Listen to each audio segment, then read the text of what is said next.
Hey, Rox, I have a quick question if you don't mind. Please, man. All the questions. Right. Anybody has questions, come forward. I just wanted to roll this past you, and then I'll go on to the final bit. So any questions you have, feel free to ask me now. I know this is a lot of information. We spent a lot of time here. A lot of you have stuck around, so thank you very much for that. This information will not be processed immediately, far from it, and there may be 1 or 2 points that you've gathered from it. That's what you need to go away. If you want to learn the rest, then you can invest that time to do that. But for now, if you have questions, fire away. You can get them answered, and then we'll come back and refine this probably Monday next week or whatever. Sorry, bro, carry on. All right. Appreciate that, by the way. I don't know if this is going to be considered off topic or not, but you tell me. I found that ever since I started studying the strategy, I find myself subconsciously only looking for sells. I actually looked back at all of my trades I've taken since I've started, and like 98% of my trades have been sells. And for some reason, when I'm looking to get a buy, even though I can slowly clear the higher highs and the higher lows, I'm still waiting for some type of sign of a reversal pattern to take the sell. I don't know. I just wanted to know if this is common with your students or anything like that. Like, yeah, it happens to me too. Very common. But the way I tried to filter that is I impact my charts. Oh, so it's not just me then. No, but there's a little trick. Rox uses it and I use it also. I don't know if other traders in the community use it, but if you invert your chart and it's a buy yes, that's what I'm saying. I invert market, it's still a sell market for your eyes, and you can still take the trade. Yeah. Okay. I think with Rox strategy, you easily spot sells. Yeah. I don't know. I have the hardest time catching the formation of you have the higher lows and the higher lows and the higher highs. I'm so glad you just said that. Yeah, like I'm always having trouble finding the. Wait a minute. I'm so glad you said that. Do you know how many people pull me up on that, saying that word "ho"? I'm so glad. I remember that. I from an remember that too, bro. He said that. Yeah, I try to pretend I didn't say it, like, oh man. But I don't know. I have a very difficult time catching the lower highs being formed so that I can get into the trade and continue and follow the trend. I always find myself being too scared to get in. And then all of a sudden, I see it forming some type of a double top. Then I'm like, all right, ready, let's go. I'm ready for the sell. I didn't think it was a common thing in this community, man. Nah, bro, I'm telling you. Chantel's a mentor here, and she's been here for the longest amount of time, yeah. And I'm telling you, I would say probably 95% of traders in this community end up only ever selling the market. I don't know if it's down to just gathering the fact that it just seems easier for price to go down than it is to go up. I really don't know. But one thing that I just want to point out, if we don't take buys, then we eliminate 50% of potential losses. Do you understand? So for me, that's a great thing. And for me, that makes trading so much more simpler as well, because when you go to the charts, you only ever have to look for what? Sell structured markets. Wouldn't you say that kind of? I mean, I don't know if you agree with this or not, but wouldn't you also say that you're kind of taking a loss at that as well because you want to be able to learn how to recognize? Well, if we've just mentioned that you only need 1 or 2 patterns to be a successful trader, then why would we need to learn to be able to buy as well? Or if we know that in consolidating markets, we can sell resistance by support because it bounces. And now we're saying throughout the whole of this lesson here, avoid them. Why would it make a difference? The point is, every day, the market is either sell bias or buy bias. Any buy structure that you look at, there's always going to be a negative correlating pair that's sell bias. So as far as I'm concerned, I've been trading now consistently for a very long time, making what's relevant to me, my lifestyle, and I've only ever really taken sells, ever. And you know what? Psychologically and emotionally, it's so much more better for me to trade like this because I don't have to give a flying F about buys. I just really don't. And I started to invert my charts, which really helps me to see sales. And if you want to be able to have more charts to look at, to look for the tradable opportunities, then you can do that. But I think if you have a watch list of 30 pairs and you're whittling them down to 5, almost all 5 of them are going to be based on the patterns and structures you can recognize. And if it's only sales, whether it's 5 buys or 5 sells, it's still 5 pairs. So it's all the same thing. Does that make No, you make sense. I didn't think that it was this common though in the group. I wasn't aware of that. No, you should see how many messages. You should see how many messages I get on Instagram, bro. Probably 70% of my followers, and that's 62,000 of them only take sales because they only see sales as well. It's crazy. I don't know the madness behind it, but as far as I'm concerned, if you see the trades in the community and how people are doing here, sales are just working. I don't think there's any tie to it being this strategy. Maybe it's just because I take them and they take them. I don't know what the hell it is, man. But it's somebody just said it. As long as it works, man. That's all that matters. As long as it works. Chris, I think it's psychological. Chris says I lose enough on sales to even to try buys. Hey man, you might. There you go. Chris just made it clear. If you avoid buys, you lose 50% of buy losses as well. Probably lose 50% of buy profits. But because I only focus on management, not profits, I don't feel that it's a loss to me.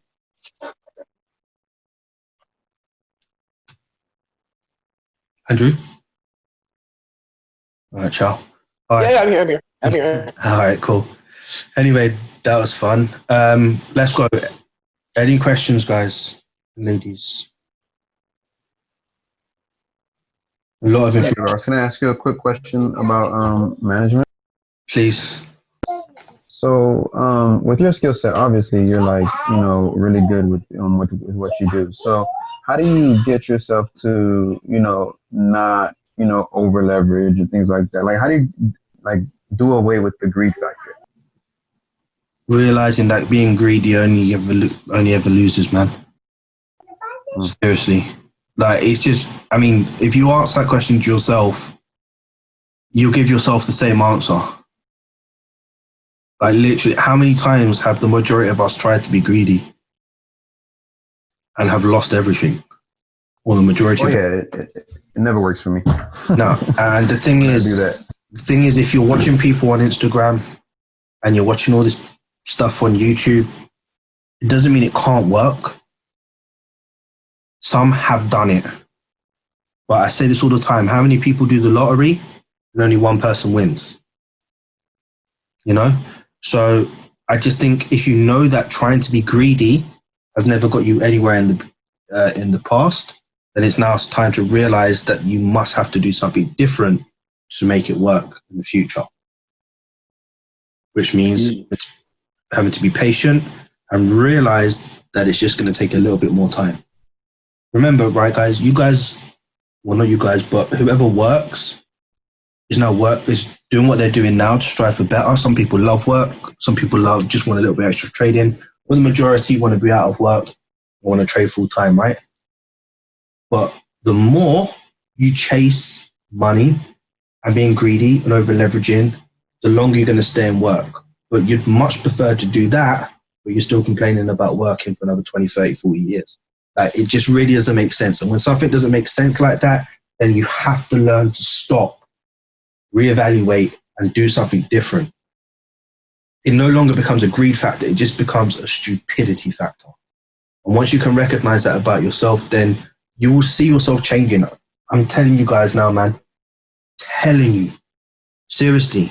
That is why there is such a small percent of people that make it. Well, make it's not the word, but get to where they want to get to. Okay? And are not stuck in the system. Nicolette, you can take something from this. This is very advanced for somebody that's new. But that's why I started off with the basics, okay? So I'm teaching this for those that want to learn this for the new year, which is not going to be just watching this once and they're going to know how to do it. But that's why I introduced the basics first. Once you've got those basics down to a T, keeping it super simple, you can then move on to this. Because this is very powerful. But it's not going to be easy. So just try and take away what you can from this and then disregard the rest and go back to where you're at in your stage of learning, okay? What was we just talking about? Greed. I mean, that's it, man. That's the honest truth. Honestly, for me, when I think about greed, I feel it's because greed has nothing to do with the markets. Greed stems from just ideas that you carry. Either the idea that the market doesn't have enough, which is kind of stupid because it's always going, or the idea that the market is gonna stop. And a lot of the time, when people feel greed within a trade, it's most likely because they're taking non-trading factors into consideration, like why they need the money. They're trying to quit their job. They really need to grow the account or whatever. It's just that the market doesn't care whether if the market shoots 20 pips in your direction, it's not because it knew you needed the money or because it was going to help you get the win. It just shot in the direction because you called the shot, and that's it. And if you're taking all this stuff that doesn't matter into consideration, it clouds your mind, and you can't think objectively.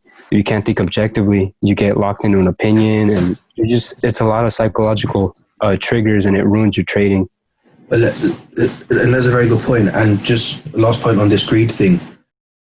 If anybody has watched Stubbsy's interview, what did he say on his last week after losing, after going 4 break-even trades in a row, so close to getting that 100K account? What did he say would happen? Anybody know? Over to the chat. Nope. Took 4 break-even or 3 break-even trades in a row, was so close to getting his 100K account. And he said that if he lost his mind, wasn't patient enough, what would happen? I know you can't remember. Not many people have mentioned it. So they probably don't remember either.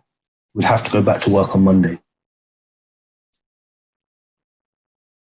When you realize that you've got no other choice but to do the damn thing right, or you're going back to your shitty life or the life that you want to get out of, then you realize, okay? And then you start to change things. So if something is not working, it needs to be fixed. Or it's not bringing the results, it needs to just stop, okay? Man said in the interview, I was looking at my friend on the roof working. I think he said he fell off, if I'm correct. Hopefully I'm not wrong. I'm almost sure about that. Imagine his fear, continue doing the work he's doing, that could happen to him in the future. Plus having to work for another person, another boss. Paycheck to paycheck. Winters, shitty weather, everything else. Finally has the opportunity of a lifetime. You have to take it seriously.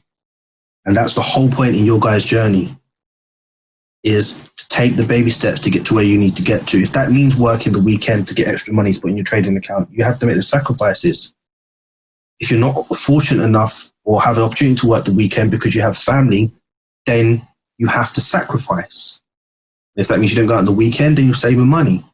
Or if that means that every month you say, I'm going to put 500 into my account, but you're greedy and lose it, and then you do that for the next 6 months, you potentially could have had $3,000 in your account to trade with. You know, you have to start figuring out what's working, what's not working, and put things in perspective. Everybody is about the here and now, not the future. And that's why nobody ever makes it. Okay, something to think about. So I'll go into greed more next year. I'm going to talk to you guys about other things as well, in terms of saving money on your taxes with Forex. Talks about some indexes that I invest in. I'm going to go into a lot of things as well for you guys to start building money, tax haven, savings accounts and stuff like that I use, and just all little things that we don't know about, just so that you can start making a little bit extra money here and there and start taking life a bit more seriously. Everybody's planning for their future so they can buy a house, car, and not retire from work and leave their work, but nobody's thinking about what's going to happen in 30 years' time if you continue doing the same shit you're doing now. Do you understand? So we have to just put things in perspective. Trading plan. Sure, I'll help with the trading plan. No problem. Let's go back to the questions on this, please. If you have one or two more, it'd be absolutely fine. Geez, we've been in this session a long time. 7. So, Rox, Hiya. I actually have a question about the momentum trades. Mm-hmm. So, looking at the trades, it looks like we are taking them, or maybe you can make this clear, but it seems like we're taking them in the push phases. Like when we take a 50% trade or a continuation. Push phase. Very good point. Push phase. Okay. Is it just a push phase we're taking the trade in? Not just the push phase, but some of the trades do set up in the push phase, like on a 4-hour. Right.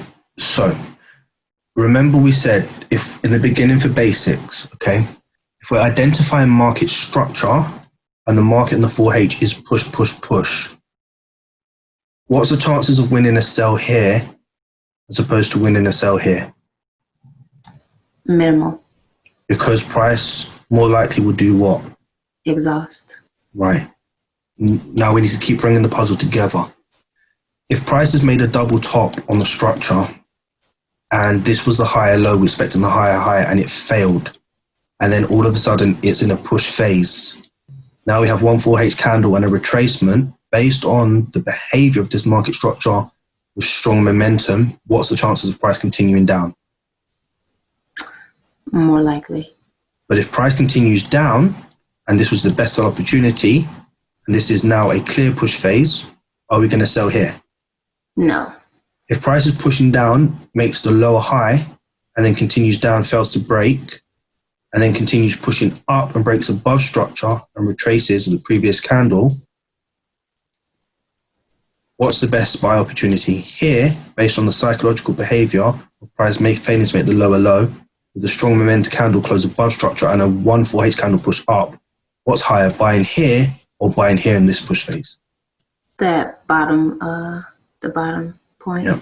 And yes, it's in a push phase, but if the market has pushed, we just use simple analysis to recognize that price could exhaust. So you're always looking to take your momentum trades based on momentum along with identifying either breaker structure, double tops, lower highs, and that price has not pushed. Does this make sense? Yes, I just wanted to be clear because, like, I was getting confused, thinking that I was looking at the market wrong, for some of the trades that were momentum trades, but they were, like, in the middle of a push. Mm-hmm. So I just wanted clarity. So my criteria for majority of my trades, almost all of them, depending on a few other factors. But this is why I think it's very important that you guys ask me questions so that I can answer these questions for you to clear it up. Because the more questions you come forward with, the easier it is for me to teach you, right? Looking at the charts logically, if the price action has pushed like this, we cannot sell. The price is pushed like this, we cannot buy. If the price is pushed down with momentum, failed to break the previous high, but has come to a support level and it's retraced, but we don't have enough of a range, we can't sell. But if price is pushed enough and retraced, we can now sell. We have to bring everything I'm teaching you together, guys. It's not just about me telling you what's a momentum candle or not. We have to bring everything together, okay? And just thinking about everything logically. So the things that you need to factor in, phase of the market, which there's a whole video on this. Second thing, direction of the market, down or up or sideways. Next thing, is there enough range?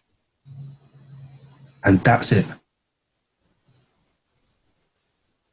Okay, these are factors of taking a trade based on the patterns that we've learned. Patterns alone are not enough. And then just as Carlos just mentioned, even if you know all of this stuff, you still have other things to work on. So try to bring all the basics together, think logically, very simple, very, very simple, and then you'll start to see things working out for you. That's why I mentioned, if it makes sense and it's a trade, you take it. If it doesn't, you don't take it. Does that make sense? Yes. Cool. Thank you. No problem. Guys, I'm going to wrap up, okay?